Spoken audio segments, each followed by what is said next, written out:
merci beaucoup pour l'invitation.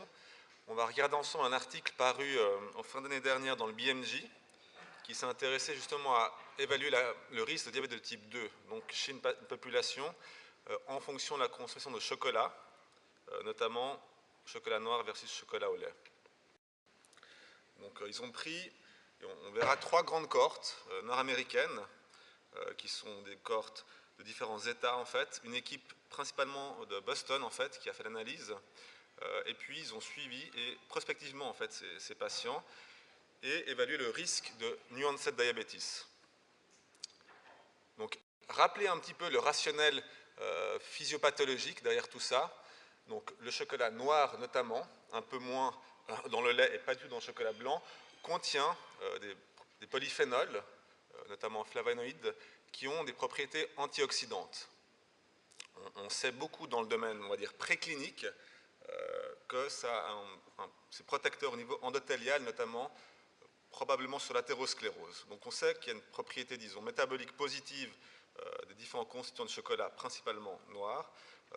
Et au-delà de ça, il y a aussi en fait des bénéfices sur d'autres organes, probablement. Donc là, vous voyez les vaisseaux, le cerveau, probablement. Il y a eu beaucoup de papiers aussi sur les fonctions cognitives et la prise de chocolat noir. Et puis, probablement osteoarticulaire et possiblement donc par rapport au diabète. Tout ça, notamment via l'effet antioxydant principalement. Juste un rappel rapide des constituants.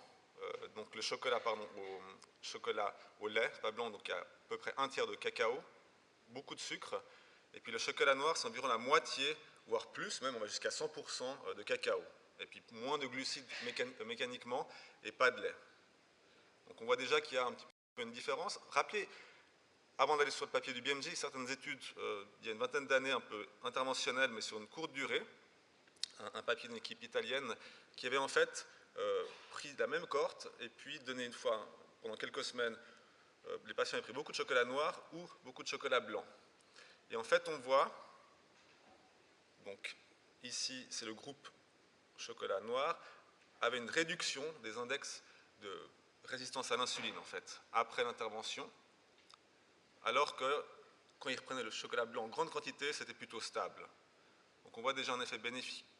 Pareil, en fait, sur la systole et la diastole, la colonne de gauche, le groupe avec beaucoup de chocolat noir, avait une réduction du profil tensionnel. Ça a été aussi vu dans des grandes cohortes observationnelles sur des grands registres. Et pareil, on voit que le chocolat blanc, lui, est neutre, en fait. Aucune évolution. Donc des données un petit peu convaincantes sur des courtes durées au sein de petites cohortes. Donc, pour les auteurs, en fait, le rationnel, c'est effectivement que les données restent controversées sur l'efficacité du chocolat, sur l'impact du chocolat. Et puis souvent, la plupart des données, il n'y avait pas de différence entre chocolat noir ou chocolat au lait, c'était juste beaucoup ou pas de chocolat dans les observations et comme critère de jugement. Donc ce qu'ils ont pris, ils ont pris 3 cohortes qui sont conçues uniquement de professionnels de santé. Donc on a 2 cohortes ici qui sont faites dans les années 80 jusqu'à 2020, d'infirmières, et une cohorte d'hommes dentistes, pharmaciens, ostéopathes, podologues et vétérinaires. Donc des cohortes prospectives suivies sur une vingtaine d'années environ dans une vingtaine d'États aux États-Unis à peu près au total. Ce qui faisait plus de 100 000 participants au final pour ces patients. Ils ont pris évidemment que les personnes sans diabète au préalable pour faire l'analyse, et on a, quand on compile tout ça, plus de 4 millions de patients suivis année. Donc c'est quand même des données assez robustes. Quelques mots sur la méthode en fait. Donc les patients dans ces 3 registres, enfin dans ces 3 cohortes, pardon, qui étaient assez uniformes, avaient tous les 4 ans un questionnaire de santé semi-quantitatif, donc c'est quand même une limite. Et parmi beaucoup de questions, hein, le chocolat était une des lignes en fait, il y avait plein de questions sur l'activité physique, sur les autres aliments, etc., sur le tabac. Il y avait notamment des questions sur la prise de chocolat, sur la fréquence, c'était 1 fois par mois, 6 fois par jour, etc. Il y avait une grande panel de possibilités, et puis les patients devaient répondre à ce questionnaire tous les 4 ans, ce qui permettait d'avoir les données pour la consommation. Donc ils ont pris ces registres, ils ont fait des analyses pour voir l'association. Et là c'est peut-être un message, c'est qu'ils ont ajusté dans leur modèle pour beaucoup d'éléments, style de vie, alimentation, beaucoup d'autres choses, Néanmoins, est-ce qu'on peut complètement ajuster tout ça dans un modèle mathématique? Ça reste une question, surtout que c'est très physiologique, finalement, la prise alimentaire, le sport, etc. Mais ils ont fait un gros travail de mathématiques, on va dire, derrière tout ça. Et ils ont divisé après les patients en 4 catégories par rapport à la prise de chocolat. Il n'y avait jamais. Ensuite, il y avait une portion par mois, une par semaine, et puis 1 à 4, ou même plus que 5 par semaine, en sachant qu'une portion, c'était environ 2 carrés de chocolat, à peu près, pour schématiser. Et puis, bien sûr, il y avait le diabète de type 2 qui devait être rapporté dans les questionnaires ou mis en évidence dans les registres par les médecins en charge des participants. Donc c'est vraiment là, au niveau méthodologique. Il y a 2 grandes tables au début où vous voyez en fait par consommation de chocolat dans les 3 cohortes qui sont indiquées ici. Tout le reste, que je vais résumer un tout petit peu, parce qu'il y a beaucoup d'informations. Simplement que si on regarde déjà, ça c'est le chocolat noir, on a la majorité qui prennent peu de chocolat dans cette cohorte. Hein. Déjà, c'est un petit élément à rappeler, dans la plupart en fait. Les grands consommateurs sont moins fréquents en fait, ce qui peut avoir aussi un biais dans l'analyse. Pareil aussi pour le chocolat au lait, c'est plutôt majoritairement 1 à moins d'1 fois par mois, c'est peu. Et pour résumer en fait tout ce qui est ici dans les données sur la prise aussi de céréales complètes, etc., de manière générale, les forts consommateurs de chocolat noir avaient un style de vie plus sain déjà. Bouger plus en général avec plus d'activité physique et manger de manière plus équilibrée, donc moins d'aliments transformés, moins de viande rouge transformée, enfin moins de viande rouge et moins de sucreries, par rapport aux personnes qui prenaient plus de chocolat au lait.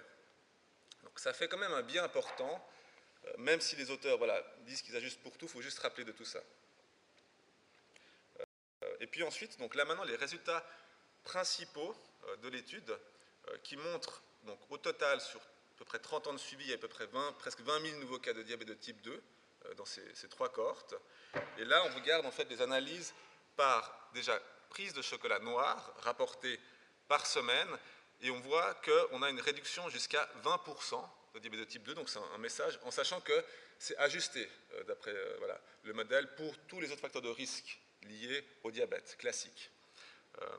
Et qu'en plus de cette réduction jusqu'à 20%, il y a un effet qui semble dose dépendant, comme vous le voyez ici, donc la réduction ici est rapportée au nombre de prises de chocolat par semaine. Donc on a à peu près 3% de réduction par prise supplémentaire par semaine rapportée, qui vont jusqu'à justement 20% quand il y a plus de 5 prises par semaine. Donc ça, c'était pour le chocolat noir, donc il semble protecteur, hein, clairement dans l'étude, avec un rationnel derrière quand même physiopathologique qui tient la route. Par contre, le chocolat au lait, lui, est plutôt neutre. Petite tendance, mais c'est plutôt neutre, avec encore un effet dose dépendant, mais on a vraiment pas de différence. Et puis, ils ont aussi regardé le chocolat total, où là, c'est un peu mélangé.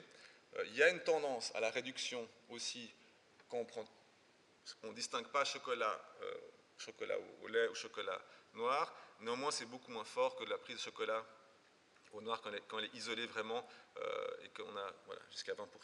Donc, un message, il semblerait vraiment que la prise de chocolat noir réduit le risque de diabète, contrairement au chocolat au lait. L'autre chose qu'ils ont analysé, c'est la prise pondérale. Donc en fait, là aussi, on a un effet bénéfique du chocolat noir qui est neutre, contrairement à une prise importante, comme vous le voyez ici, de chocolat au lait, avec une prise pondérale pour les participants, quand ils rapportent une prise plus importante, contrairement au chocolat noir qui est, lui, complètement neutre. Il y a des limitations, bien sûr. Donc, malgré tous les ajustements, je pense que les facteurs de confusion, les facteurs confondants, on ne peut pas les exclure complètement dans l'analyse. On a vraiment vu que plus on prend le chocolat noir, plus on a un mode de vie sain en général. L'autre point important aussi, ça reste un questionnaire. Hein. Donc, ce n'est pas interventionnel, c'est vraiment un questionnaire. Il y a des biais, la façon dont c'est rapporté, dont c'est évalué, c'est quand même une source d'erreur. Comme on l'a dit aussi au début, il y a aussi une faible consommation en fait par rapport à d'autres pays par exemple de chocolat, donc ça peut aussi faire qu'on peut moins évaluer l'effet dose-réponse de la prise de chocolat noir ou de chocolat au lait. Donc ça c'est des éléments, puis rappelez qu'en Suisse on reste les premiers consommateurs quand on rapporte au nombre d'habitants, donc ça c'était des dernières données que j'ai trouvées à disposition de 2017, et puis rappelez aussi pour ceux qui s'en rappellent ce papier d'il y a une dizaine d'années de Messerly dans New England. On parlait d'association. Alors là, c'était un petit peu une boutade, mais il montrait que la Suisse était le pays avec le plus de prix Nobel rapportés aux consommateurs de chocolat. Néanmoins, dans le papier qu'on a vu, par contre, la situation a vraiment été ajustée sur beaucoup de facteurs confondants, avec de nouveau ce rationnel qui n'était pas nouveau, hein, mais que le chocolat noir contient beaucoup de substances antioxydantes qui elles-mêmes vont réduire les fameux ROS et améliorer la mitochondrie notamment, mais d'autres éléments aussi du métabolisme, pour améliorer d'une part la cellule bêta du pancréas et potentiellement réduire la résistance à l'insuline, qui finalement cliniquement se traduit par une réduction du risque de diabète de type 2. Donc en conclusion par rapport à ce papier, donc il semble qu'une consommation de chocolat noir plutôt que chocolat au lait réduit le risque de diabète de type 2, qu'une consommation accrue de chocolat au lait, mais pas de chocolat noir, est associée à un gain pondéral, à une prise pondérale, mais néanmoins, beaucoup de recherches sont encore nécessaires, surtout prospectives et interventionnelles, randomisées idéalement, pour répondre vraiment à la fin à la question, pour éviter tous les facteurs confondants qui peuvent persister. Voilà. Sur ce, s'il y a des questions.